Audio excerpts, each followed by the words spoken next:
numbers is Muhammad Tawhidi. He's a third-generation Iranian-born Australian Muslim and author of The Tragedy of Islam, Admissions of a Muslim Imam. Mr. Tawhidi, thank you so much for coming on the show. The research shows the geography of Islamist terror stretches today from Europe to the Middle East, Asia, and Africa.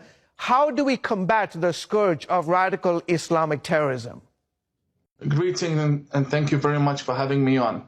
Firstly, in order for us to combat and tackle this wave of terrorism, we need to understand that the definition of terrorism that we use is different from that of the jihadists. The jihadists do not believe that what they are doing is wrong. They believe it is noble to blow themselves up, and therefore there is a clash in understanding in what exactly is going on.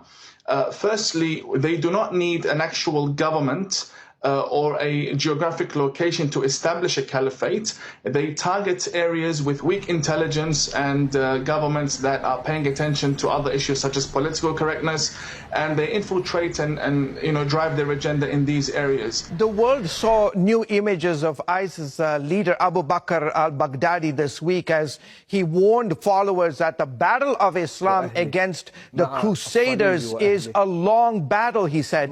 Do we know how to fight this battle, and are we prepared to engage in sort of the long haul of this battle? Well, your question is, do we know how to fight this battle? Of course we know how to fight this battle, but are we prepared to take on this battle? We can fight this battle, and it's very easy. We deport every extremist imam in the country.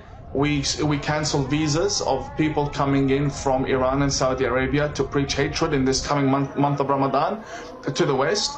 And we stop the construction of new mosques without vetting the people behind them, and stop foreign funding from Islamist countries. That's a very good step towards fighting this extremism. So we do know how to fight them. The question is, are we prepared to? And unfortunately, Europe is being run by governments that do not care about their Christian heritage and Christian religion. They don't care about anything that's happening. All they want to do is rule and stay in power, and they use the political correctness machine to do so. Talk about the political correctness. Is that going to be the death of our societies around the world? It is the current beginning of the death. It's already happening. There are areas in France where Christians cannot walk freely. President Macron has come out saying that the Islamist movements want to secede from France. This is a leader of a country telling you that he has lost control. He's admitting finally that he has lost control. There are serious agendas being played in that region. Look, I am a Muslim, but I cannot live in an Islamist theocracy. I can live in a Christian government based on their constitution, because that is where peace lies. I can't live in a place where ISIS rules the area. That's no Muslim with a brain that works would want to live under ISIS, right? And when we come to the West trying to warn the governments and intelligence agencies about what is happening, about the people we fled from, we have this new political correctness agenda that tells us, oh, we're the racists, we're the ones who are traitors, and the extremist needs to be understood and embraced, and they have a point, let's listen to them. And sooner or later they're in parliament, they're in government, and there you go in America, you have Ilhan Omar and Rashida Tlaib changing the narrative in Washington that is now affecting the whole, influencing and affecting the narrative around the world, attacking Jews, attacking Christians, and this is just the beginning. So if Christians don't wake up, Christian leaders don't wake up, then we Muslims who fled from extremists can't help you anymore. We tried warning you. ISIS may have lost their self-styled caliphate in Iraq and Syria, but they are still a threat in many countries, right? It's not self-styled caliphate, it's a real caliphate.